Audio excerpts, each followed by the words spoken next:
नमस्कार, EDUSAT lecture में आप सबका स्वागत है। मित्रों, हेल्थ केयर में आज हम लोग चर्चा करेंगे किडनी में स्टोन कैसे बनता है, क्यों बनता है, कौन कौन से प्रिकॉशन लेना चाहिए ताकि स्टोन का फॉर्मेशन नहीं हो सके।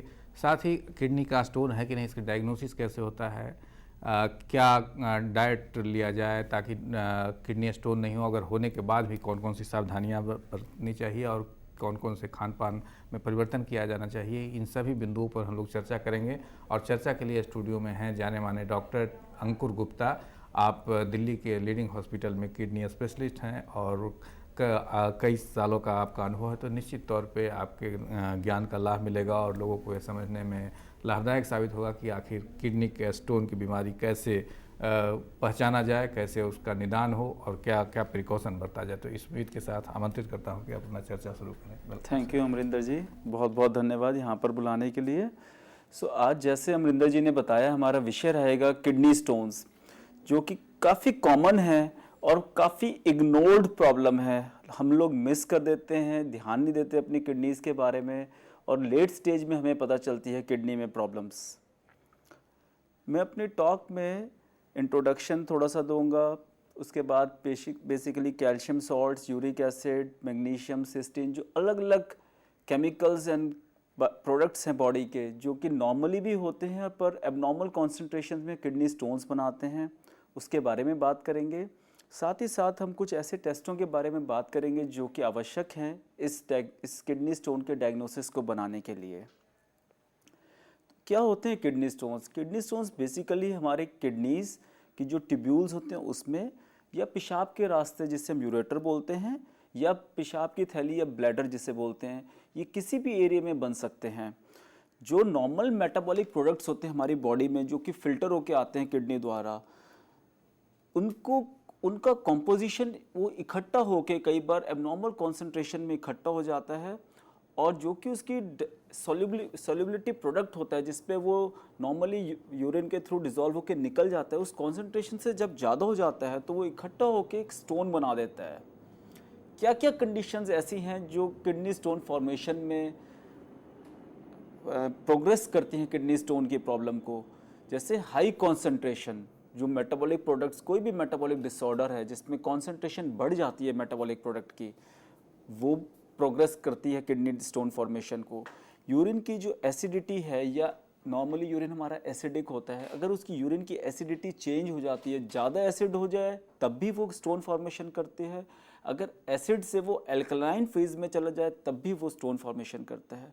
यूरिन का कहीं पर रुकना, कोई प्रोस्टेट की प्रॉब्लम है, कोई स्ट्रक्चर है, कोई गांठें हो गई, कोई कैंसर हो गया, कहीं पर भी अगर सिस्टम में यूरिन रुक रहा है तो तब ये स्टोन फॉर्मेशन का प्रोसेस बढ़ जाता है, फास्ट हो जाता है। और नॉर्मली भी हमारी बॉडी में कुछ स्टोन फॉर्मिंग प्रोडक्ट्स को इनहिबिट करने के लिए कुछ सब्सटेंसेस होते हैं, कुछ मॉलिक्यूल्स होते हैं जो ईश्वर ने, गॉड ने हमारे को प्रोटेक्टिव मैकेनिज्म दे रखे हैं। अगर उनका फेलियर हो जाए या उनकी डेफिशिएंसी हो जाए तब भी स्टोन फॉर्मेशन बढ़ जाता है। मेटाबॉलिक प्रोडक्ट्स की कॉन्सेंट्रेशन कैसे बढ़ती है? अगर यूरिन का वॉल्यूम कम है, कोई आदमी धूप पसीने में काम कर रहा है, मैनुअल लेबर कर रहा है और पानी नहीं पी रहा, अगर वो डिहाइड्रेट हो जाएगा तो उसमें मेटाबॉलिक प्रोडक्ट्स की कॉन्सेंट्रेशन बढ़ जाएगी। जैसे एक ग्लास पानी का है, अगर वो आधा भरा हुआ है, उसमें 1 चम्मच नमक डाल रहे हैं तो उसकी कॉन्सेंट्रेशन ज़्यादा है। अगर वो पूरा ग्लास पानी का भरा हुआ है तो वही नमक की कंसंट्रेशन 1 चम्मच है तो वो कम रहेगी। उसी प्रकार मेटाबॉलिक प्रोडक्ट, अगर यूरिन की मात्रा कम है तो उसमें कॉन्सेंट्रेशन ज़्यादा हो जाएगी और फिर वो स्टोन फॉर्मेशन कर देता है। कोई फ्लूइड लॉस ज़्यादा हो रहा है, पसीना आ रहा है किसी को, या किसी को डायरिया लग गया काफ़ी दिन तक, या कोई ऐसे एक्सक्रीशन हो रहा है उन प्रोडक्ट्स का, एक्सेस में बॉडी में बन रहे हैं, और क्योंकि किडनी ही एक इम्पॉर्टेंट सोर्स है एक्सक्रीशन का हमारी बॉडी से, तो अगर उन प्रोडक्ट्स के एक्सक्रीशन किडनी ट्यूब्यूल से बढ़ता रहेगा, ज़्यादा मात्रा में होएगा, तो वो किडनी के रास्ते में कहीं ना कहीं इकट्ठे होकर ब्लॉकेज करेंगी और स्टोन फॉर्मेशन करेंगे। यूरिन की पीएच कैसे चेंज होती है? कोई इन्फेक्शन हो जाती है, मोस्ट कॉमन बैक्टीरियल इन्फेक्शन है। जैसे आपने देखा होगा एल्डरली लेडीज़ हैं, उनमें मोस्ट कॉमन होती है कि बार बार यूरिन इन्फेक्शन होती रहती है। वो पानी कम पीती हैं या पानी के लिए उठ के जाना पसंद नहीं करती, तो पानी की मात्रा कम जाती है बॉडी में, तो बैक्टीरिया हमारे फ्लश आउट नहीं हो पाते और वो वहाँ पर इन्फेक्शन करते हैं। जब भी ऐसा होगा स्टोन की फॉर्मेशन के चांसेस बढ़ जाएंगे। या कुछ सॉल्ट्स जो नॉर्मली एक पीएच पे निकल जाते हैं, अगर आपकी पीएच चेंज हो रही है तो वो सॉल्ट्स इकट्ठे हो जाते हैं और वो उस पीएच पे वो प्रेसिपिटेट होके एक मॉलिक्यूल से इकट्ठा होके मॉलिक्यूल बन के वो स्टोन बना देते हैं। जैसे मैंने पहले भी बोला, स्टैग्नेशन, जहाँ यूरिन रुकेगा, चाहे वो ऑब्स्ट्रक्शन किसी भी वजह से हो, प्रोस्टेट हो, कैंसर हो, किसी भी वजह से, वहाँ पर स्टोन फॉर्मेशन की टेंडेंसी बढ़ जाएगी। नॉर्मली हमारी बॉडी में सिट्रिक एसिड जो होता है वो एक अच्छा सब्सटेंस माना जाता है बॉडी के लिए, वो स्टोन फॉर्मेशन को रोकता है। कैल्शियम फॉस्फेट और कैल्शियम ऑक्सलेट स्टोन जो हमारे बनते हैं बॉडी में, उनको इनहिबिट करता है। There are certain other glycoproteins, वो भी हमारी बॉडी में प्रोटेक्टिव ग्लाइकोप्रोटीन्स होते हैं जो कि स्टोन फॉर्मेशन में रोकने में हेल्पफुल होते हैं। कई डिजीज़ होती हैं जैसे रीनल ट्यूबुलर एसिडोसिस, या बच्चों में कंजेनाइटल डेफिशिएंसी होती है कुछ सब्सटेंसेस की, सिट्रेट की जैसे, तो वो स्टोन फॉर्मेशन प्रेसिपिटेट होता रहता है। इम्पॉर्टेंट ये है जानना कि स्टोन क्यों बना। उसके बाद आता है कि किस टाइप का स्टोन है। कैल्शियम का स्टोन है जो कि मोस्ट कॉमन है। यूरिक एसिड का स्टोन है, गाउट के पेशेंट्स हैं तो उनमें यूरिक एसिड का स्टोन की टेंडेंसी ज़्यादा होती है। मैग्नीशियम अमोनियम का स्टोन है कि एक मैग्नीशियम अमोनियम कॉन्सेंट्रेशन बढ़ गई, स्टोन हो गया। या सिस्टाइन का स्टोन है, या कई रेयर स्टोन है कोई। अगर कैल्शियम स्टोन्स के बारे में बात करें तो मोस्ट कॉमन किडनी स्टोन है। 80% किडनी स्टोन्स में कैल्शियम पड़ा होता है अंदर, चाहे वो कैल्शियम फॉस्फेट हो या कैल्शियम ऑक्सलेट हो। कैल्शियम स्टोन की टेंडेंसी बढ़ने की डिपेंड करता है यूरिन पीएच एंड ऑक्सलेट। अगर ऑक्सलेट कैल्शियम को मिलता रहेगा तो कैल्शियम ऑक्सलेट के साथ चिपक जाएगा और एक white hard radio OPEC stone, यानी एक्सरे पे उसे आप अलग से पहचान सकते हैं उसे, या सीटी पे पहचान सकते हैं, एक वाइट हार्ड स्टोन मिल जाएगा, बन जाता है कैल्शियम ऑक्सलेट का स्टोन। अगर ये पूरी पेल्विस में यानी किडनी की जो स्ट्रक्चर है उसको घेर लेता है तो उसे स्टैगहॉर्न स्टोन बोलते हैं।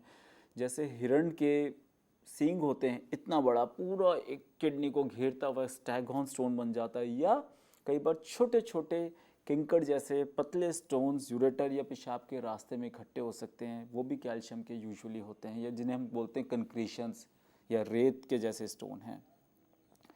क्यों हो रहे होते हैं कैल्शियम स्टोन्स? अगर कैल्शियम की एक्सक्रीशन ज़्यादा हो रही हो, किसी की बॉडी में टेंडेंसी हो कैल्शियम को ज़्यादा फेंकने की, जन्म से हो या कोई ट्यूब्यूल्स या किडनीज में चेंजेस हो रहे हो जिसमें कैल्शियम एक्सक्रीशन बढ़ जाए। नॉर्मली कैल्शियम एक्सक्रीशन 7.5 मिलीमोल से जब ज़्यादा हो जाएगा तब, या विमेन में 6.2 मिलीमोल से, मॉलिकुलर लैब है, हम 24 घंटे का यूरिन इकट्ठा करते हैं और उसमें हम कैल्शियम की मात्रा चेक कर सकते हैं। कई बार ऐसा भी देखने को मिला है कि ब्लड में तो कैल्शियम लेवल ठीक है तब भी स्टोन बन रहे हैं। ऑक्सलेट के साथ कैल्शियम मिलके कैल्शियम ऑक्सलेट स्टोन बनता है जो कि काफ़ी कॉमन होता है। ऑक्सलेट्स जो डाइट में ज़्यादा खाते हैं लोग, उनको ये टेंडेंसी ज़्यादा होती है स्टोन बनने की। या कईयों को ऑक्सलेट एब्जॉर्प्शन होने लगती है बॉडी में इंटेस्टाइन्स के थ्रू, कोई इंटेस्टिनल डिजीज़ होते हैं सर्टेन जिसमें ऑक्सलेट एब्जॉर्प्शन बढ़ जाती है, तो उसमें ये स्टोन की टेंडेंसी बढ़ जाती है। एक कंजेनाइटल डिजीज़ के बारे में बोलेंगे, प्राइमरी हाइपरऑक्सलूरिया बोलते हैं उसे। इतना कॉमन तो नहीं है हमारे यहाँ क्योंकि हम यूजुअली डायग्नोज नहीं कर पाते, पर अगर प्रॉपर स्क्रीनिंग करें तो हम इस डिज़ीज़ को डायग्नोज कर सकते हैं।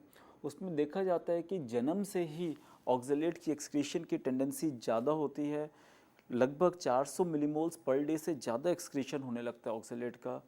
तब इस टेंडेंसी में किडनीज़ को एक न्यूट्रिशन मिल जाता है स्टोन बनाने के लिए, ऑक्सलेट मिल जाता है किडनीज़ में, वहाँ पर यूरिन फ्लो कम होता है और ऑक्सलेट इकट्ठा होकर कैल्शियम के साथ चिपक कर एक स्टोन बनाने लगता है जिसे हम कैल्शियम ऑक्सलेट बोलते हैं। ये बहुत अच्छी फोटोग्राफ है, आप इसमें देख सकते हैं कैल्शियम ऑक्सलेट के स्टोन्स किस तरह से गुच्छे के गुच्छे बन जाते हैं बॉडी में। और जो आपकी राइट साइड में पिक्चर है उसके अंदर आप देख सकते हैं कि पूरा किडनी की शेप ले रखी है, अंदर किडनी की पूरी शेप, जहाँ जहाँ किडनी के वेसल्स जा रही हैं, जहाँ जहाँ ट्यूब्यूल सप्लाई हो रही हैं, वहाँ कैल्शियम ऑक्सलेट ने पूरा गुच्छा बना दिया है स्टोन्स का। और ऐसे में कई बार ऐसा होता है कि पूरी की पूरी किडनी निकालनी पड़ सकती है उस स्टोन को निकालने के लिए। क्या करना होता है हमारे को कैल्शियम सॉल्ट या कैल्शियम स्टोन्स के ट्रीटमेंट में? बेसिक जो कॉज हो, जिस वजह से वो बन रहे हो, चाहे वो इन्फेक्शन है, उसका ध्यान रखना है। अगर पानी की कमी की वजह से है तो पानी की मात्रा बढ़ानी है। अगर किसी को ब्लड में कैल्शियम का लेवल ज़्यादा बन रहा है, कोई भी रीज़न हो सकता है, कोई कैंसर हो सकता है, कई बार ब्लड में एबनॉर्मल एब्जॉर्प्शन की टेंडेंसी होती है कि इंटेस्टाइन्स में जो या स्टमक में हम जो क्या मिल्क या मिल्क प्रोडक्ट्स एक्सेस में खा रहे होते हैं कई बार कुछ लोग, तो उनकी बॉडी में इंटेस्टाइन से एब्जॉर्ब होने लगता है कैल्शियम ज़्यादा मात्रा में, वो इम्पॉर्टेंट कॉज बन जाता है कैल्शियम स्टोन्स का। या जैसे मैंने बताया हाइपर ऑक्सैलेटूरिया, ऑक्सलेट की मात्रा जब भी यूरिन में ज़्यादा होगी उसे कैल्शियम मिलेगा तो कैल्शियम ऑक्सलेट स्टोन का कॉम्बिनेशन बन के वो स्टोन बना देगा। ऐसे में करना क्या चाहिए हमारे को? Oxalate restricted diet. ऑक्सलेट किन चीज़ों में ज़्यादा होता है? पालक, मेथी, बथुआ, जो हम ये ग्रीन लीफी वेजिटेबल्स ज़्यादा मात्रा में खाते हैं, अगर एक्सेस में खाने लगेंगे इनको तो इसमें ऑक्सलेट हमारी बॉडी में ज़्यादा जाएगा and then we can have a tendency to develop calcium oxalate stones. Beetroot, अगर हम ये बीटरूट ज़्यादा खाएं, सर्टेन नट्स आर देयर, अखरोट है या इस तरह की हैवी नट्स जो हैं, अगर इनको खाएंगे एक्सेस में, नॉर्मल कॉन्सेंट्रेशन में जो नॉर्मल मात्रा में लोग खाते रहते हैं उसमें नहीं बनता स्टोन, अगर हम उनका एक्सेस लेते हैं in the presence of dehydration, यानी बॉडी में पानी की कमी भी हो और ये चीज़ें हम ज़्यादा खा रहे हों, सोया प्रोडक्ट्स, सोयाबीन है, सोया मिल्क है, इससे भी स्टोन की टेंडेंसी बढ़ जाती है। जो बच्चे लोग ज़्यादा चॉकलेट खाते हैं उनको भी ये टेंडेंसी हो सकती है। T is an important source of oxalate, T भी एक्सेस में नहीं लेनी चाहिए। Strawberries is important source of oxalate. तो ये सारे इम्पॉर्टेंट कॉमन सोर्सेज हैं जो कि हमारी डाइट में होते हैं। एक्सेस में खाने से ये नुकसान दे सकते हैं, नॉर्मल मात्रा में खाने से इनसे नुकसान नहीं होता।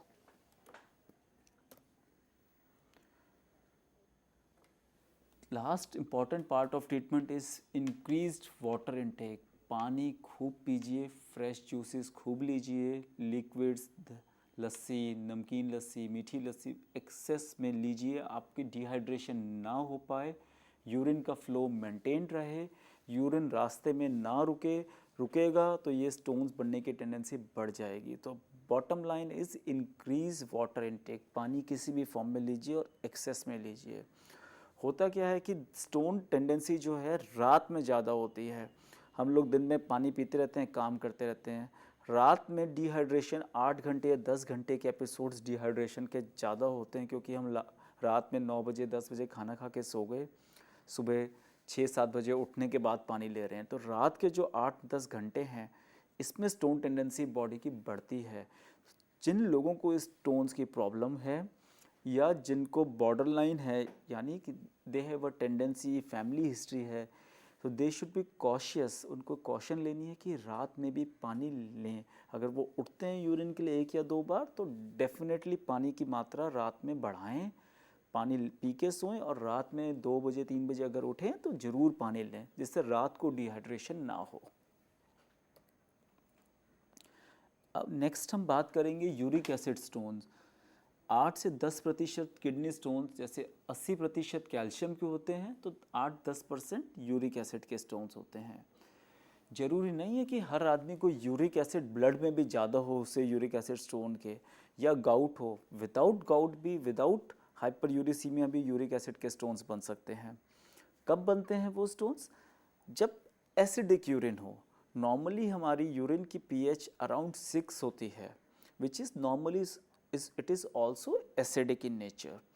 पर अगर वो फर्दर एसिडिफाई हो जाए या उनके ब्लड में ऐसे केमिकल्स रहें कि जो उस यूरिन को फर्दर एसिडिफाई करें, तो ये यूरिक एसिड स्टोन्स बनने की टेंडेंसी ज़्यादा हो जाती है।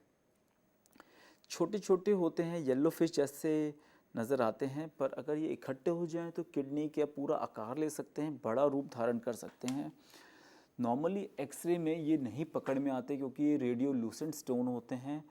बेस्ट हमारे को आईवीपी या सीटी यूरोग्राफी या सीटी प्लेन या इवन अल्ट्रासाउंड, ये 3-4 बड़ी इन्वेस्टिगेशंस हैं जो ये पकड़ सकती हैं। अगर हम हर बार सोचें कि प्लेन एक्सरे करा के करें तो हम प्लेन एक्सरे के बाद भी मिस कर सकते हैं।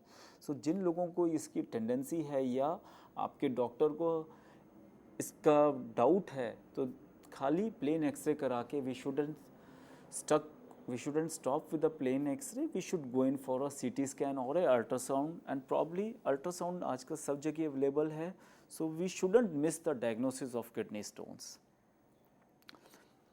डाइट में ही रिस्ट्रिक्शन करनी पड़ेगी यूरिक एसिड की. यूरिक एसिड रिच प्रोडक्ट्स जैसे fish, chicken, beans, rajma, chole, पत्ता गोभी, मशरूम, सूखी मटर, तो ये सब चीज़ें अवॉइड करनी चाहिए. सेकेंडली हमारे को यूरिन को एल्कलाइज भी करना पड़ता है, जैसे सिट्रो सोडा या इनो बोलते हैं. अगर किसी को यूरिक एसिड स्टोन की टेंडेंसी है तो वो अपने डॉक्टर से डिस्कस करके यूरिक एसिड स्टोन्स की प्रिवेंशन या केयर में या ट्रीटमेंट में एल्कलाइज कराए, अपने यूरिन को सिट्रो सोडा या इनो ले तो वो बेटर रहेगा. अगेन जैसे बाकी स्टोन्स में हमने बात करी, इसमें भी इंक्रीज्ड वाटर इनटेक. अगर हम पानी कम पिएंगे तो स्टोन्स की टेंडेंसी आइदर कैल्शियम और ऑक्सलेट और यूरिक एसिड, कोई ना कोई स्टोन की टेंडेंसी हमारे यहाँ बढ़ती रहेगी, हमारी बॉडी को नुकसानदायक साबित होएगी. तो इसलिए हमारे पानी की मात्रा हमेशा ज़्यादा रखनी है, 2 से 2.5 से 3 लीटर अवश्य रखनी है. सर्दियों में स्टोन्स ज़्यादा होते हैं क्योंकि सर्दियों में लोग कतराते हैं, यूरिन जाना पड़ेगा, पानी कम पीने के लिए लोग कोशिश करते हैं कि पानी कम पिएं. पर ये पीरियड ऐसा होता है विंटर्स का 2-3 मंथ्स का जिसमें स्टोन की टेंडेंसी बढ़ जाती है. आप देख सकते हैं इस डायग्राम में कि यूरिक एसिड के स्टोन्स कितने विशाल रूप भी धारण कर सकते हैं.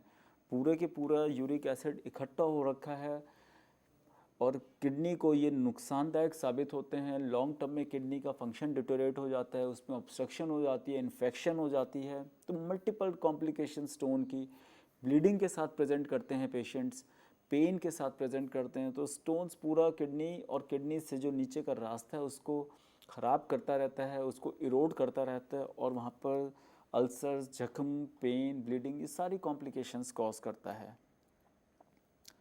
नेक्स्ट बात करेंगे मैग्नीशियम अमोनियम फॉस्फेट स्टोन. सो इसमें 3 कंपोनेंट है. मैग्नीशियम जो कि हमारी बॉडी में होता है, अमोनिया हमारे यहाँ बाई प्रोडक्ट होता है लिवर मेटाबॉलिज्म का, किडनी के थ्रू एक्सक्रीट होता है, और थर्ड फॉस्फोरस जो कि हमारी बॉडी में डाइट के थ्रू जाता है, बोन्स में भी एब्जॉर्ब होता है.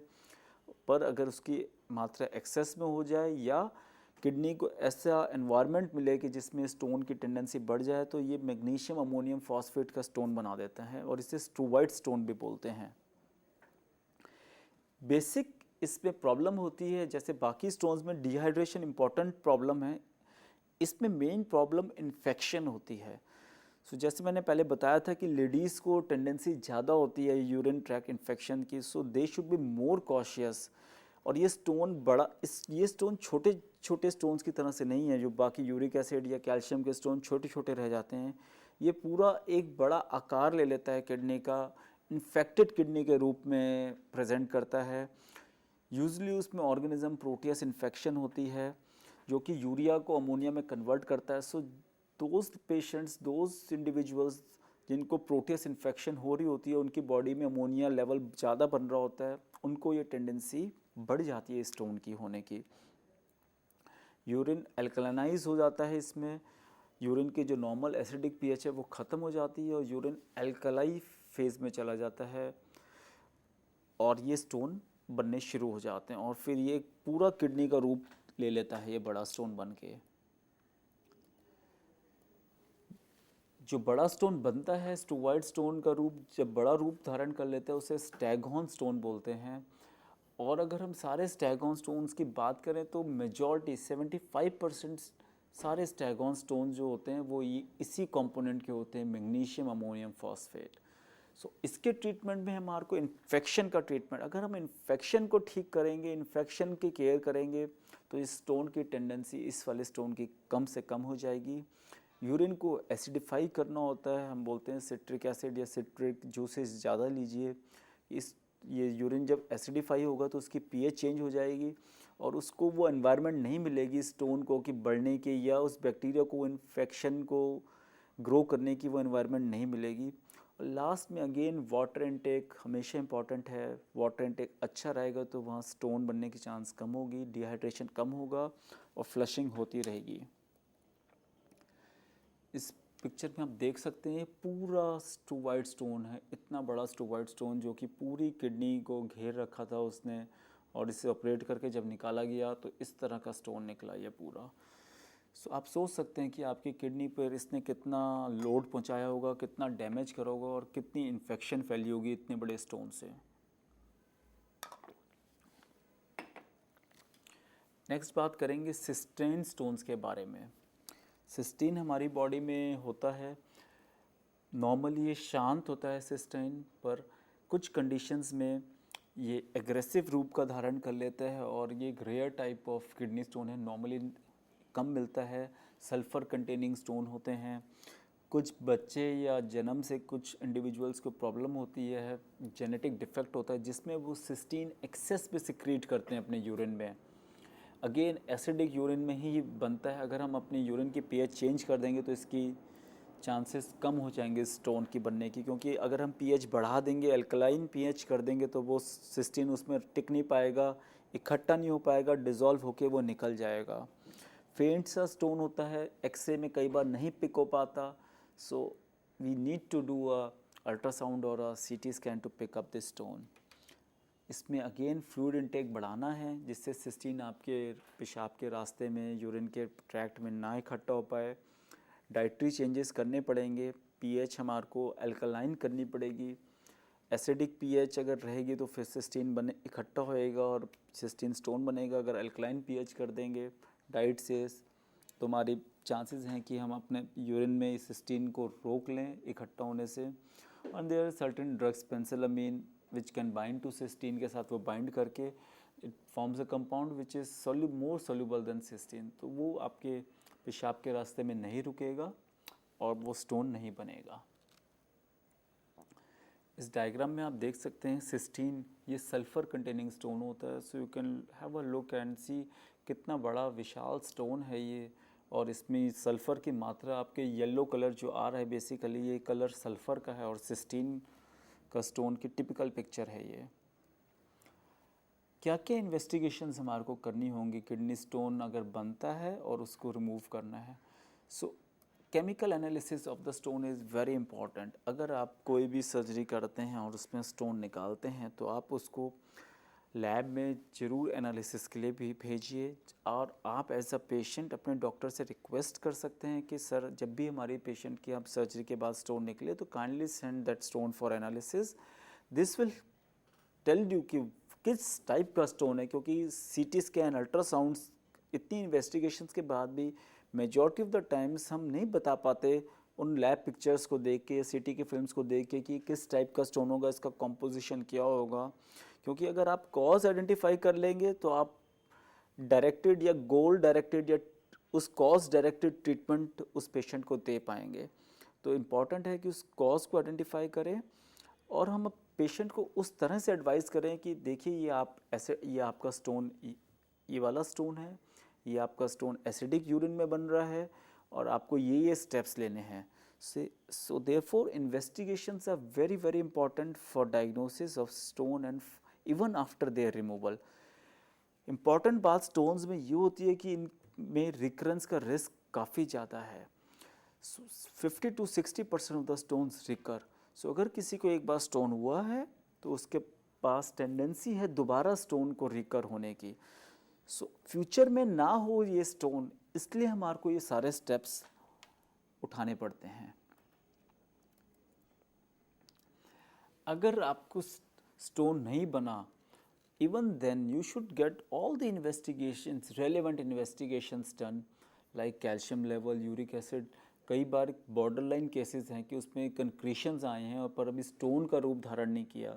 सो this is the right time when we can diagnose the stones, हम उस पेशेंट को सही एडवाइस दे सकें और हम अपने सारे ब्लड टेस्ट, यूरिन टेस्ट करके यूरिन का वॉल्यूम कितना है, यूरिन वॉल्यूम कहीं कम तो नहीं हो रहा। कई बार पेशेंट्स बताते हैं कि डॉक्टर साहब मैं तो 3 लीटर पानी पीता हूँ, पर जब हम यूरिन वॉल्यूम चेक करते हैं तो पता चलता है 1 लीटर यूरिन वॉल्यूम है अगर हम 24 घंटे का यूरिन वॉल्यूम चेक करें।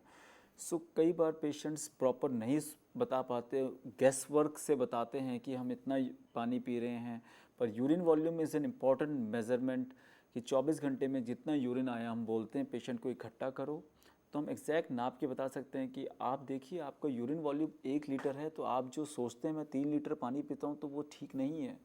आप ज़रूर कम ले रहे हैं, आपको बढ़ाना है अपना यूरिन वॉल्यूम, ज़्यादा पानी पी के, ज़्यादा लिक्विड इनटेक लेके। देन हम उस यूरिन के अंदर हम सारे केमिकल्स जो हमने बताए थे, जैसे कैल्शियम है, ऑक्सलेट है, सिस्टीन है, यूरिक एसिड है, इन सब के लेवल्स चेक कर सकते हैं, ये देखने के लिए कि इस पेशेंट को अगर ये टेंडेंसी है तो वो किस प्रकार के स्टोन की टेंडेंसी है। अगर उसमें यूरिन में ऑक्सलेट ज़्यादा है तो हम उससे कह सकते हैं कि आपके यूरिन में ऑक्सलेट ज़्यादा है या ऑक्सल यूरिया की तरफ आप जा रहे हैं, तो आपको अपनी डाइट चेंज करनी पड़ेगी। ऑक्सलेट रिच सब्सटेंसेस या डाइट में जो है उन्हें कम करने पड़ेंगे, जिससे आपको आगे ऑक्सलेट के स्टोन्स की टेंडेंसी ना हो। So urine analysis most important. Next comes urine pH. Acidic pH है या एल्कलाइन पीएच है। एल्कलाइन पीएच में मैग्नीशियम अमोनियम फॉस्फेट का स्टोन बनता है या यूरिन ट्रैक्ट इन्फेक्शन में। सो हम अगर वो एल्कलाइन पीएच है तो हम उसको पीएच को चेंज करेंगे, एसिडिक करेंगे। अगर वो एसिडिक पीएच है और उसको यूरिक एसिड के स्टोन बन रहे हैं तो हम उसको कहेंगे कि आप एल्कलाइज़र लीजिए, आप अपनी यूरिन पीएच चेंज कीजिए और हम आपको यूरिक एसिड के स्टोन्स की प्रोग्रेशन से आपकी स्पीड स्लो कर सकते हैं या आपको प्रिवेंट कर सकते हैं। एंड लास्टली इम्पॉर्टेंट इन्वेस्टिगेशन, जैसे मैंने बताया था, अल्ट्रासाउंड है या आईवीपी है या सीटी स्कैन है। So these 3 investigations are definitive investigations for a diagnosis of renal stone. Rarely ऐसा होगा कि पेशेंट को रीनल स्टोन होगा और आपने अल्ट्रासाउंड या सीटी करा और उसके बाद भी मिस हो गया। या तो वो ऑब्जर्वर वेरिएशन है या वो एक ट्रैक्ट में था कि वो पास हो गया और रिकर कर गया। So these are most important investigations. So I think we are open to questions and from you sir and from the audience. Right. So ये तो हुआ किडनी स्टोन कितने तरह के होते हैं और क्या करना चाहिए। साथ में अगर किडनी का कोई प्रॉब्लम है तो उसकी शुरुआत कैसे होती, फिजिकल लेवल पर लोग कैसे पता करें, या कौन से सिम्टम हैं जो उभर कर सामने आना शुरू हो जाएगा इनिशियली तौर पे और बाद में। ये बहुत इंपॉर्टेंट क्वेश्चन है जो आपने पूछा, and I think this is very important question for all the people who are listening here. Importance, अगर हम साइन और सिम्टम्स की बात करें किडनी डिजीज़ के, भूख कम हो जाना, शरीर में पीलापन आ जाना, हीमोग्लोबिन फॉल करना, यूरिन की मात्रा कई बार कम हो जाना या एक्सेस में यूरिन आना, ये भी एक किडनी डिजीज़ का सिम्टम है। पैरों में स्वेलिंग आ जाना कि या फेस पे स्वेलिंग आ जाना कि ऑफन पेशेंट्स बताते हैं कि डॉक्टर साहब मैं बिल्कुल ठीक था, मैं सुबह सो के उठता हूँ मेरे फेस सूज जाता है, फेस पे स्वेलिंग आ जाती है, और जब मैं पूरा दिन चलता हूँ तो वो स्वेलिंग उतर के पैरों में आ जाती है। सो ये इम्पॉर्टेंट साइन है। एक छोटा सा साइन है, अगर आप ध्यान रखें, पेशेंट्स सब ध्यान रखें, यूरिन में प्रोटीन लीकेज का, फ्रॉथी यूरिन यानी यूरिन में झाग, बुलबुले, बबल्स उठना। अगर किसी बच्चे के यूरिन में या किसी यंग अडल्ट के यूरिन में झाग ज़्यादा आ रहे हैं, सो वो प्रोटीन लीकेज यानी किडनी का फिल्टर वीक हो गया है, प्रोटीन लीक कर रहा है, उसका इम्पॉर्टेंट साइन है, इम्पॉर्टेंट सिम्टम है। स्लीप साइकिल ऑल्टर्ड होना। किडनी पेशेंट्स ऑफन कंप्लेंट करते हैं कि डॉक्टर साहब हम दिन में ज़्यादा सोते हैं, रात में जगते हैं। सो ये एक छोटे छोटे सिम्टम्स हैं, छोटे छोटे साइंस हैं जो हमें इग्नोर नहीं करने चाहिए, and we can make a diagnosis that yes you need some investigations now to rule out kidney disease. You might be suffering, आपको हो सकता है ये चल रही हो, पर आप कुछ टेस्ट कराएंगे, जैसे urine test, urine routine microscopy, simple test सब जगह अवेलेबल होता है। उसमें डिपस्टिक से चेक कर सकते हैं या माइक्रोस्कोप के अंदर देख सकते हैं कि उसमें प्रोटीन तो नहीं निकल रहा, रेड ब्लड सेल्स तो नहीं है, पस सेल्स तो नहीं है। और एक यूरिया क्रिएटिनिन का ब्लड टेस्ट जो कि 3 ml 4 ml ब्लड लेना है, हर लैब में अवेलेबल है। यूरिया क्रिएटिनिन का टेस्ट अगर बढ़ा हुआ है तो इससे मार्कर कि किडनी डिजीज़ शुरू हो चुका है। एंड फाइनली सब टेस्ट कराने के साथ checkup for blood pressure and blood sugar. Kidney disease alone नहीं होती, यूजुअली पेशेंट्स को डायबिटीज़ भी निकलती है और मेजॉरिटी पेशेंट्स को हाई ब्लड प्रेशर भी निकलता है, तो वो हमें इग्नोर नहीं करना। तो एक तो पहली बात हो गई कि अगर high BP and blood sugar हो तो आप कॉशस हो जाइए किडनी के लिए। साथ में जो 3-4 जो बातें आपने बताई, एक भूख कम हो जाना, दूसरा शरीर पीला पड़ना, तीसरा पेशाब ज़्यादा होना या कम होना, चौथा अगर सुबह उठने के बाद फेस पर स्वेलिंग हो। बिल्कुल। तो ये चारों पांच, या आप पेशाब कर रहे हैं तो झाग का ज़्यादा होना, तो ये 4-5 जो अगर कुछ भी एक भी सिम्टम आप किसी को नज़र आए तो उसको इमिडिएटली अपने नियरेस्ट डॉक्टर से कंसल्ट करना चाहिए और छुपाना नहीं चाहिए, इग्नोर नहीं करना चाहिए। अगर हम इग्नोर करेंगे तो हम मिस कर जाएंगे किडनी डिजीज़ को अर्ली स्टेज में, हमारे को लेट स्टेज में पता चलेगा। उसके लिए urine routine checkup, urine routine और ब्लड में uric acid, urea creatine, uric acid, जो सिंपल टेस्ट है सब जगह अवेलेबल हैं, हिंदुस्तान के हर कोने में अवेलेबल हैं। ये टेस्ट मिस नहीं होने चाहिए। हम लोग हीमोग्लोबिन का टेस्ट करा लेते हैं पर हम एक सिंपल यूरिया क्रेटिन का टेस्ट मिस कर जाते हैं और हम एडवांस्ड डिजीज़ में, किडनी डिजीज़ के एडवांस प्रकोपिक रूप में वो किडनी डिजीज़ हमारे सामने आती है। जिसको आजकल हम लोग खास करके मेट्रो या बड़े शहरों में किडनी प्रोफाइल टेस्ट भी बोलते हैं। किडनी प्रोफाइल, रीनल प्रोफाइल के नाम से जाता है। उसमें सारा वो कर देते हैं, calcium, phosphate, uric acid, albumin, alkaline phosphatase. So these are all small surrogative markers for kidney disease. Anaemia, खून की कमी हो जाना भी किडनी डिजीज़ में देखा जाता है। कई लेडीज़ या जेंट्स या जो भी कई बार कहते हैं कि हम चलते चलते थकान महसूस होती है, खून कम है, शरीर पीला है, तो हीमोग्लोबिन चेक कराया कम है। वो नॉर्मली हम सोचते हैं कि आयरन खा लेंगे या हम पिछले कुछ दिनों से खा पी ठीक नहीं रहे थे, तो उस सब में वो सब भी कॉन्ट्रीब्यूटरी हो सकता है। पर ऐसी सिचुएशन में भी किडनी के ब्लड टेस्ट या किडनी प्रोफाइल या KFT का टेस्ट बहुत इंपॉर्टेंट है। ठीक है। कुछ लोग का कहना है क्या दर्द होने के बाद भी समझे कि ये किडनी का है, और दर्द हो तो कैसा उसका दर्द है? किडनी के दर्द 2-3 प्रकार का होता है। अगर उसमें कोई इन्फेक्शन है, पस है या कोई एब्सेस बन गई है तो किडनी के ऊपर एक कैप्सूल होता है, उसकी स्ट्रेचिंग होती है, उसकी वजह से पेन होता है। कैप्सूल के नीचे का जो पूरा अंदर है किडनी, वो पेनलेस स्ट्रक्चर है। उसके अंदर अगर स्टोन बना हुआ है तो वो पेन नहीं करता। पर अगर वो स्टोन इरोड करके पेशाब के रास्ते में यूरेटर्स में जाता है तो उसे हम बोलते हैं यूरेट्रिक कोलिक या रीनल कोलिक लेमैन की लैंग्वेज में। तो वो कोलिक की पेन होता है और उसकी खास बात होती है कि वो back of the lumbar area, kidney के एरिया से शुरू होता है और उसकी डायरेक्शन नीचे पेशाब के रास्ते की तरफ जाती है और ऐसा लगता है कि सुई चुभोती हुई सुई जा रही है आगे की। पेशेंट्स खुद ही बताते हैं कि डॉक्टर साहब ये पेन शुरू हुआ और इसकी डायरेक्शन ये थी। उसके बाद जब वो ब्लैडर में आ जाता है वो स्टोन, तो पेन शांत हो जाता है। पर इस दौरान उसने नुकसान पहुंचा दिया होता है, यूरेटर्स को अल्सर कर दिया होता है, यूरेटर को इरोशन कर दिया होता है और आपको यूरिन के साथ कई बार ब्लड भी मिल जाएगा। तो आपको अगर यूरिन लाल आ रहा है और पेन है तो आपको first of all think for a kidney stone which is moving down into the bladder, जो नीचे के रास्ते में जा रहा है, and you need a ultrasound or a CT scan immediately. Don't waste any time, don't ignore blood in urine. अगर आंखों से दिख रहा है तो उसे इग्नोर नहीं करना। ओके, सो हम लोग चर्चा करेंगे। पहले उजरे से दर्शक हैं, उनका सवाल लेते हैं। जी नमस्कार, सवाल पूछिए। हेलो जी, सवाल पूछिए ma'am. Sir, there is one small question. Go ahead. Sir, what is nephrosis? What is? Nephrosis.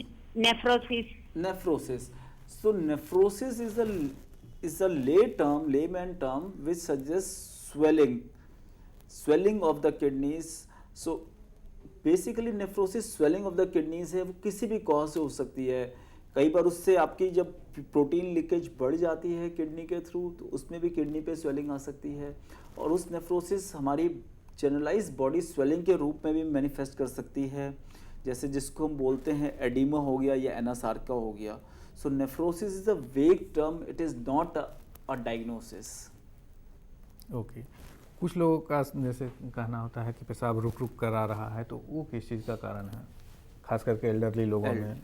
Elderly में ये इम्पॉर्टेंट प्रॉब्लम होती है, इसको हेजिटेंसी बोलते हैं हम मेडिकल लैंग्वेज में, कि पेशेंट यूरिन के लिए गया, उसने पेशाब, एल्डरली मेल की बात कर रहे हैं हम, उसने पेशाब करने की कोशिश करी, उसे रुकना पड़ा, नहीं आया पेशाब, थोड़ी देर जोर लगाना पड़ा, फिर आया यूरिन, और उसे ऐसा बार बार करना पड़ रहा है, और या उसने यूरिन कर लिया उसके बाद वो कहेगा कि अब फीलिंग है कि अभी भी ब्लैडर या पेशाब की थाली एम्प्टी नहीं हुई, अभी भी यूरिन रह गया।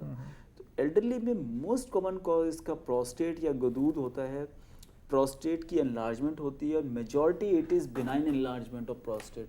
प्रोस्टेट दो प्रकार से बढ़ सकता है, या तो पूरा बढ़ जाता है जैसे बिनाइन एनलार्जमेंट ऑफ प्रोस्टेट, या उसमें कई बार कैंसरस ग्रोथ हो सकती है। तो उसके लिए हमें कुछ स्पेसिफिक टेस्ट करने होते हैं, जैसे प्रोस्टेट स्पेसिफिक एंटीजन होता है PSA, हम उसका ब्लड में एक टेस्ट कर सकते हैं। Total prostate specific antigen. एक और दर्शक हैं, उनका सवाल होते हैं। जी नमस्कार, सवाल पूछिए। जी सवाल पूछिए। Sir please tell in English because we don't know Hindi. Okay. Go ahead. Sir, Ask your question. sir. There is small question, sir. Yeah. This kidney stone, does it lead to acute renal failure? Yes. So this is a very important, nice question. Kidney stones often may lead to kidney failure or acute renal failure in certain situations when they are obstructing the tract. Normally, if you find a kidney stone which is lying comfortably in the kidney and is not causing any harm, it won't lead to kidney failure or acute renal failure. But once that stone tracks down the ureter, and you have the second ureter or the second kidney which also has a stone, and if they track, both of them track down to the ureters, then the urine would be obstructive and it can cause acute renal failure. This is one way of acute renal failure. The second way is that the kidney stones are there in both the kidneys, and both the kidneys get infected. So one can go into septicemia and acute renal failure because of renal stones. So these are the two important causes. And lastly, the stones, they might cause erosion, bleeding, and you can have a blood clot formations in both the ureters, and again a form of obstruction which can cause high urea creatinine and obstructive renal failure. Okay. So briefly, because those who don't know Hindi, can you briefly talk about in just 2 or 3 minutes they can understand so what again, is Hindi में अगर हम बात करें, stone से not in Hindi, for English knowing people. About these 4 or 5 symptoms which the 4 or 5 symptoms. Okay. Yeah. So the important symptoms which one has to look for a kidney disease are loss of appetite, 1, change in the sleep-wake pattern, like sleeping in the day and waking up in the night is the second one. The third is swelling all over the body, more so on the face when you are waking up early in the morning, and as the day progresses, the swelling will be shifting out towards the feet and the legs. Fourth would be decrease in urine output or increase in urine output. So both of these things can be marker of renal failure or progressive renal failure. So we'll talk before that we take up the question from call from Gujarat. Good afternoon, please ask your question. Hello. जी सवाल पूछिए. Dr. Ji, it is very nice topic. Yeah. Only thing is, what I would like to know is there are different type of stones forming in different areas. Can you tell us the variations which are occurring in different areas and how those can be taken care of? Because for Rajasthan and Gujarat, there are different types of stones forming in the people. Okay. So can you have an answer for these questions, sir? So this is a very important question. So the people who are living in a different geographical area, right, as you rightly said, Rajasthan and Gujarat, this is a belt where the stone formation is very, very common, and most of the stones are usually calcium containing stones, because the people there, they are drinking the water which is called a hard water. So those have high content of calcium and calcium related minerals in it. So they have the most tendency to form stones. So you need to purify your water first and take all the precautions for a calcium stone. So you will not take excess of calcium in the diet. You have to take precautions of increased water intake and a purified water. So that would help you. Okay, we have another call from SDM College, Ujre. Good afternoon, friend. Please ask your question. Sir, there is one small question. Yeah, go ahead. Sir, can you tell what is glomerulonephritis Okay. So, and what is the dietary principle we have to follow for that? okay, fine. So glomerulonephritis is a inflammation of glomerulus. A kidney is composed of glomerulus and tubules. And what is glomerulus? Glomerulus is a bunch of vessels. So basically, kidney has got so many glomeruli, and once they get inflamed, it is called glomerulonephritis. It is a diagnosis not made on clinical grounds. You need to do a kidney biopsy to prove it, and you need to have symptoms and signs like excess of edema, loss of protein in the urine, and loss of red blood cells or microscopic or macroscopic hematuria. So losing red blood cells in urine. These are 3-4 important signs and symptoms for glomerulonephritis, and to make a diagnosis you need to do a kidney biopsy. Depending on the kidney biopsy and your levels of blood urea creatinine, one can be classified into various stages of kidney disease, and from there, in different stages of kidney disease, there is a different treatment recommendations. Okay. So we were talking about the regional spatial distribution of the different types of stones. Some area like in Bihar for arsenic or some other things. So places like Bihar or Eastern Belt, where you have those heavy metals. So you can have those heavy metals incorporated into your stones, and more than stones, they can cause obstruction to the kidneys, and they can cause infiltrative disease of the kidney, and they can damage the kidneys. Okay. So one has to be very cautious in the diet what you are taking, and increase in water intake. And lastly, for any stone, if you have so many stones in your area, if you find so many people with stones, then you should consider checking your water supply कि क्या हम जो पानी P रहे हैं उसमें problem तो नहीं है कि भाई मुझे भी हो रहा है, मेरे पड़ोस में भी हो रहा है, मेरे रिश्तेदार को भी स्टोन हो रहा है, तो पर्टिकुलर वाटर सप्लाई में या हम कोई ऐसी चीज़ हमारे एरिया में हम ज़्यादा खा रहे हैं जिससे स्टोन हो रहा है. So looking at the cause is more important. Gujarat से एक और दर्शक उनका सवाल लेते हैं. जी नमस्कार, सवाल पूछिए. Please ask your question. Hello. Yeah, go ahead. Please ask your question. Ji, Dr. Saab, we have one of the students who is suffering from kidney stones, where he is finding difficulty in urine excretion. So in this respect, he is having some infection also. Then what the treatment do you suggest? Whether it is operation or something, drugs will be good for him.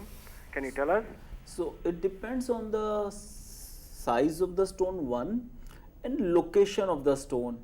If he is finding difficulty in urinating, then definitely this stone is causing obstruction. You need to meet your urologist, and you need to get a CT scan done where one can find the location of the stone and the size of the stone. Depending on the size of the stone and location, one can decide the treatment. We have another call from STM College Ujre. Good afternoon. Please ask your question. Hello, sir. Yeah. Hello, sir. Yeah, go ahead. Please ask your question. Sorry? Hello. Yeah, I can hear you. Sir, can we know about dialysis? Dialysis. Okay. So dialysis is a very common procedure which is done. So dialysis involves purification of a blood in a patient who is having stage 5 kidney failure. That means that kidneys functioning is less than 10 to 12%. This is called stage 5 kidney failure. In that you need to do hemodialysis or a peritoneal dialysis. Hemodialysis is extracorporeal purification of blood, in which blood would go to a dialysis machine. You need to go to a dialysis center, blood would go into a dialysis machine, there would be a filter there in it, blood would get purified, waste would be thrown out through a drain pipe, and purified blood would be returned back to your body. This is called hemodialysis, and you need to do this 3 times a week for whole life if you are having chronic kidney failure stage 5. The other one is peritoneal dialysis, where you can insert a catheter in your abdomen, in your belly, and you can do manual exchanges or automated machine exchanges with the peritoneal fluid at your home. So that is called home peritoneal dialysis or chronic ambulatory peritoneal dialysis. So these are the two types of dialysis, but then these dialyses are meant for those patients who are having chronic kidney disease stage 5, or they are having some acute renal failure and they require few sessions of hemodialysis or few sessions of dialysis just to overcome the acute kidney problem.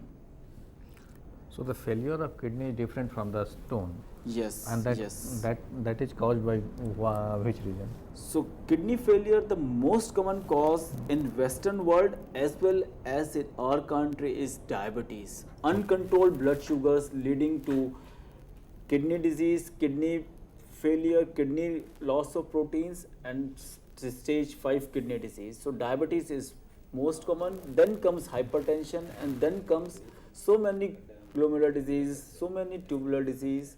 So they are the number 3 cause. Okay. So diabetes, blood pressure, these are the Most common most cause for common, kidney failure. and that is not related with a stone.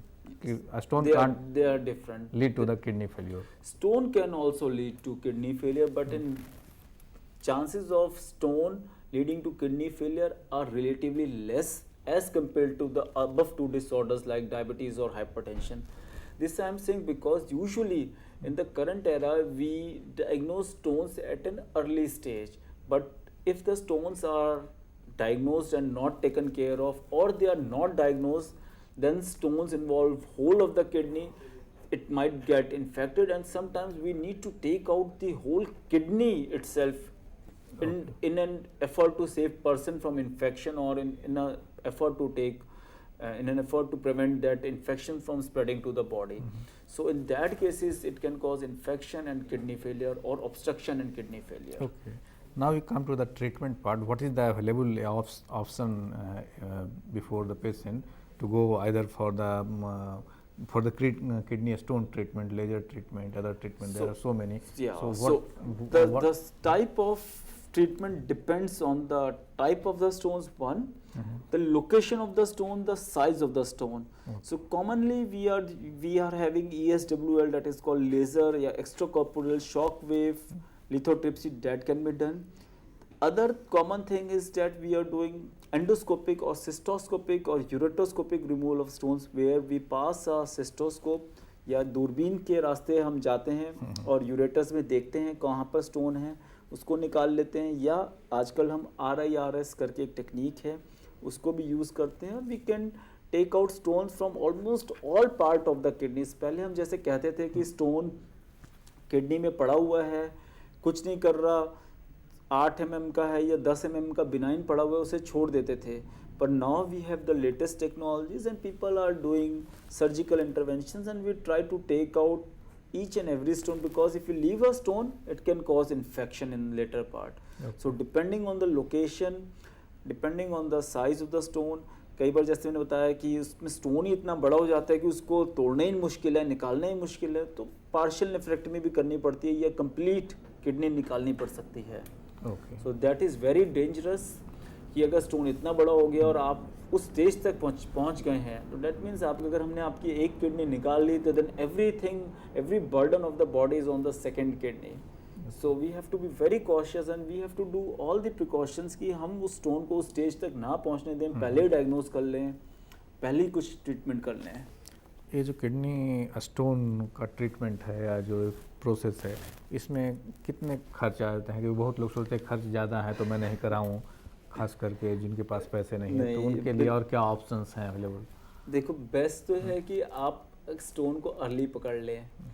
Second है कि आप proper guidelines के हिसाब से आप treatment लें, यानी water intake बढ़ाएं, उस डाइट प्रोडक्ट्स को उनको कम से कम कर लें. और सर्जिकल इंटरवेंशन तभी करी जाएगी, कोई डॉक्टर तभी बताता है जब उसको रियल में आवश्यकता हो उस पेशेंट को. Cost of the surgeries depend from place to place, from hospital to hospital, from government setup to a private sector. So depending on where you are going for a treatment, आपको cost variation मिलेगी. But more than cost variation, one has to learn कि why we are going in for that surgery, what is the need and are we doing the right thing. So वो important है जानना. Cost तो variable हो सकती है place to place, but treatment जो हमारे को करना है that should be perfect, that should be accurate and that should be according to the need of the person. Doctor साहब, कुछ देखा गया है कि जो स्टोन्स वाले जो मरीज हैं वो कुछ अल्टरनेटिव ट्रीटमेंट पर डिपेंड करते हैं, तो क्या हम लोग तो हर ट्रीटमेंट को, चाहे आयुर्वेद हो चाहे होम्योपैथी, सब पर विश्वास करते हैं, लेकिन कोई वैसा केस जो आपके सामने या कुछ ऐसा स्टडी जो दूसरे भी ट्रीटमेंट द्वारा ठीक हो गया और सक्सेस स्टोरी? बिल्कुल, कई बार ऐसा देखा गया कि कई लोग सर्जिकल इन्वॉल्वमेंट से बचना चाहते हैं, और अगर स्टोन ऑब्स्ट्रक्शन नहीं कर रहा, माइल्ड सा पड़ा हुआ है, तो कई लोग आयुर्वेदिक मेडिसिन या हिमालयन प्रोडक्ट से इस तरह के सब्स्टिट्यूटरी प्रोडक्ट्स लेते हैं. To my knowledge I have seen that some patients have recovered well, but in some that hasn't worked. So if you ask me to recommend those, I would not recommend those, but those who have a strong faith in it and their stone size is decreasing, repeated ultrasound में from a same person who is doing ultrasound से आज कराया, 3 महीने बाद कराया, 6 महीने बाद कराया, और अगर किसी का स्टोन साइज कम हो रहा है और स्टोन खत्म हो रहा है फ्रॉम अ सेम अल्ट्रासोनोलॉजिस्ट, कोई ऑब्जर्वर वेरिएशन नहीं है, तो I won't suggest him to stop whatever he is taking if there is no harmful effects to the body. तो कितने mm तक उनको? यूजुअली 6 mm के ऊपर हम सर्जिकल इंटरवेंशन के लिए बोलते हैं. 6 mm के जो नीचे स्टोन होता है यूरेटर में, अगर 6 mm से नीचे स्टोन है, तो वी एक्सपेक्ट कि अगर वो पानी खूब सारा पिए या उसको 2-3 बॉटल आईवी फ्लूइड या ग्लूकोज, जिससे हम ले मैन की लैंग्वेज में बोलते हैं कि ड्रिप लगा के फ्लश आउट कर सके, so that would be better rather than to take him for surgery. जो काम अपने आप हो जाए, जो फ्लूइड या वॉल्यूम पीने से यूरिन के थ्रू निकल जाए, and we ask the patient to collect those urine samples. So अगर उसमें वो स्टोन पास करता है, कई बार बर्निंग से भी फील होगी कि जब स्टोन पास होगा, और वो स्टोन पास करता है तो स्टोन को वो संभाल के लैब में ले जाके उसका एनालिसिस करा ले, so that we can come to know कि किस टाइप का स्टोन है, और हम फिर उसको उस स्टोन के लिए, उस स्टोन की रिकरेंस ना हो, उसको हम एग्जैक्ट प्रिकॉशंस बता सकें. ओके, तो स्टोन का कलेक्शन इंपॉर्टेंट है, चाहे वो सर्जरी के बाद या नेचुरल पासिंग के बाद, उसका एनालिसिस इंपॉर्टेंट है. ओके, तो 2 चीज़ तो जरूरी है. एक तो पानी खूब पिए, पानी का मात्रा बढ़ा दें. ये हर स्टोन के लिए, किसी भी टाइप का स्टोन है. सिस्टीन स्टोन में तो यहाँ तक कहते हैं 4 लीटर तक लेना होता है. 4 लीटर में पानी लिक्विड सारा day per day 4 litre cysteine stone की प्रिवेंशन के लिए. तो ऑलमोस्ट 4 लीटर तो लोग लेते ही हैं. नहीं लेते सर, नहीं लेते. अगर हम किसी को कहते हैं पेशेंट्स को कि 24 आवर यूरिन लेके आओ, तो पता चलता है कि 500 ml चलो हमारे स्किन से इवेपोरेट हो गया, पर यूरिन कई लोग 1 लीटर या 1100 ml या 800 ml लेके आते हैं. तो we need to take 3-4 litres, 3.5 litres normally also. Winters में लोग यूरिन बार बार जाना पड़ेगा, उसके चक्कर में पीते ही नहीं है पानी. यूरिन का इंटरवल क्या होना चाहिए? कुछ लोग कहते हैं कि बार बार पेशाब आ रहा है, तो क्या इंटरवल होना चाहिए? ऐसा कुछ नहीं है. It depends on your environment. आप किस एनवायरनमेंट में बैठे हैं. अगर आप एयर कंडीशन एनवायरनमेंट में बैठे हैं या रेनी वेदर में हैं, ठंड के और रेनी वेदर में, तो आपको हो सकता है 1.5-2 घंटे में यूरिन आए या 2-3 घंटे में आए. और आप कहीं एक धूप के मौसम में हैं, सड़क पे चल रहे हैं, जहाँ पर आपका शरीर से पानी आपका स्किन से इवेपोरेट हो रहा है, तो हो सकता है आपको 5 या 6 घंटे में यूरिन आए. So it depends on where you are at that moment. उस पर डिपेंड करेगा यूरिन कैसा आएगा. कई बार स्ट्रेस होता है तो यूरिन ज़्यादा आता है. कोई एग्जाम, एक इंटरवल 1 आवर का मिनिमम, वो तो होने 1 to 2 आवर्स तो मिनिमम है इंटरवल. अगर किसी को हर 15-15 मिनट में यूरिन आ रहा है, तो उसका मतलब उससे अपनी यूरिन जांच करानी चाहिए. उसको कोई इन्फेक्शन हो रही है, या कोई स्टोन वो इरिटेट कर रहा है, या प्रोस्टेट इरिटेट कर रहा है, तब हमारे को उसकी इन्वेस्टिगेशन करानी जरूरी है. कुछ लोगों का शिकायत जैसे कुछ पर्टिकुलर टाइम में, जैसे सोना है तो उसके पहले हो रहा है, कुछ लोगों के काम करना है तो चलो बार बार उस कई बार stress is important factor for urination. कई बार आदमी स्ट्रेस में होता है, उसको यूरिन की टेंडेंसी फीलिंग होती है, पर वो यूरिन नहीं कर पाता. कई बार उल्टा हो जाता है कि स्ट्रेस में होता है और उसे समझ में नहीं आता, वो जाता है बार बार यूरिन करने भागता है. तो उसकी क्या बॉडी रिस्पॉन्स दे रही है किसी एनवायरमेंटल स्ट्रेस को या एनवायरमेंट को एज सच, उस पर डिपेंड ज़्यादा करेगा. ओके, तो ये इन्वायरमेंट पर और किस माहौल में आप रह रहे हैं तो ये उस पर बिल्कुल, मतलब आप ऑफिस गोयर हैं, आप साइकिल चला के अपने जॉब तक जा रहे हैं तो आपकी जो बॉडी का फ्लूइड है वो हवा में इवेपोरेट हो रहा है एक्सरसाइज करते हुए। लेकिन और अगर आप कार से सीधे जा रहे हैं एयर कंडीशन कार से, तो हो सकता है आपकी बॉडी में कुछ भी लॉस नहीं हुआ वाटर का, तो आपको एकदम जाते ही ऑफिस पहुंचते यूरिन करना पड़े। तो जो आप बता रहे हैं कि उसको अगर यूरिन को कलेक्ट करें तो उससे हम लोग बता सकते हैं कितना पानी आपने पिया है। यस, अप्रोक्सीमेटली, क्योंकि आपने स्टूल्स में थोड़ा सा लूज करेंगे, थोड़ा सा आपने चलने फिरने में 500-700 ml आपने इवेपोरेट कर लिया, तो अगर आपका यूरिन 2 लीटर के आसपास है तो हम कह सकते हैं यस आप 3 लीटर के आसपास इनटेक ले रहे हैं, विच इज़ गुड। ओके, तो सब लोगों को मिनिमम 3 लीटर लेने का 2.5 to 3 litres fluid intake must है। अगर उनको कोई डिजीज़ नहीं है, अगर उनको कोई हार्ट डिजीज़ है तो उसमें डिफरेंट होएगा, अगर कोई और डिजीज़ है तो उसमें डिफरेंट है, किडनी डिजीज़ में डिफरेंट है, पर for a young adult, healthy adult 2.5 to 3 litres of all the fluid is must for prevention of stones. Okay, कुछ लोग आजकल क्या करते हैं कि मॉर्निंग में उठते ही 3-4 गिलास पानी पी लेते हैं, तो वो कितना हद तक सही है? अगर हम ऐसा एक्टिविटी करते हैं 3-4 ग्लास पानी पीने की मॉर्निंग में सुबह सुबह और उसके बाद हम 8-9 घंटे नहीं लेते तो वो सब हमारा नुकसानदायक हो जाएगा। सो रादर इस पर बात करेंगे। पहले हम एसटीएम कॉलेज उजरे से क्वेश्चंस हैं। Good afternoon, please ask your question. Hello. या go ahead, please ask your question. What are the symptoms of kidney failure? What are symptoms of kidney failure? Again, I have already spoken about those symptoms: loss of appetite, swelling over the body, increase in urine output or decrease in urine output, change in the sleep-wake cycle. Sometimes you can have skin changes, you can have the nail changes in the nails, changes in the skin color. The same symptom. Yeah, malaise, body generalized weakness, low hemoglobin. So all those symptoms, they are the common symptoms of kidney failure. Okay. So we were talking about the intake of water in the morning, 3 to 4 glass. So I won't recommend this, but rather than 3 to 4 glasses of water at one go, I would recommend yes, take a glass of water or a glass of milk, whatever you take in the morning, and after 2-3 hours take another glass with breakfast. Say 6 o'clock आप उठते हैं तो take a glass of water, that's fine. 9 बजे breakfast करते हैं तो उसके साथ एक ग्लास पानी पी लीजिए। अगर आप 3-4 ग्लास एक साथ लेंगे तो you are putting pressure on your body. आपकी बॉडी के जो सोल्यूट्स हैं वो डिल्यूट हो सकते हैं, सोडियम फॉल कर सकता है, सांस भी फूल सकता है। So that is not ideal. One should take water at regular intervals in a regular amounts rather than कि 3-4 ग्लास एक बार पी लिया, 4 घंटे पिया ही नहीं कोई। रेगुलर उसके बाद भी पी रहा है, That's fine. अगर उसको यूरिन आ रहा है उस अमाउंट में, कोई स्वेलिंग नहीं हो रही, then it's fine. जो भी आप लेंगे वो एक्स्ट्रा आपका यूरिन के थ्रू निकल जाएगा अगर आपकी किडनीज नॉर्मल हैं, तो उसका कोई नुकसान नहीं होना। पर why to put extra water in your body? आप नॉर्मल 2.5-3 लीटर तक पूरे दिन में वैसे ही ले लेंगे, तो क्यों एक एक्सरसाइज करनी जबरदस्ती 3 लीटर या 3-4 ग्लास पीने की सुबह? Okay, so maximum in one go 2 liters is enough. Sorry, 2 glass. Yeah, 2 glasses is fine. Take a glass of water and a milk. Okay. Okay, so we talked about the different sign and symptom. So now you tell us just because after the treatment or after the surgery or dialysis, people fear.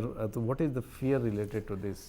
So in current era, I would say one should not get fearful or have any fears about the dialysis or surgery for kidney stones. All over the world, people are undergoing these procedures, and in India too, most of the places in India have got the latest machines and latest quality equipments, and doctors, they are well qualified as compared to anywhere else in the world. Your life would be totally comfortable after the surgery. And even after dialysis, you will feel comfortable, you will have improvement in your appetite, your energy level will go up, your hemoglobin level would go up, your phosphorus levels which were causing harm to your body will go down. So you can lead a normal, comfortable, steady life after stone surgery or after dialysis. Okay. So these procedures one should not be fearing about. Okay, so there is no need to fear, just go and see the doctor. They will suggest you and tell you what you need to do, and that is the only solution, friends. So with this word we conclude the lecture. And I thank all of you for watching the lecture. And on behalf, I thank Dr. Ankur Gupta for giving such a wonderful lecture on this very topic. Thank you very much.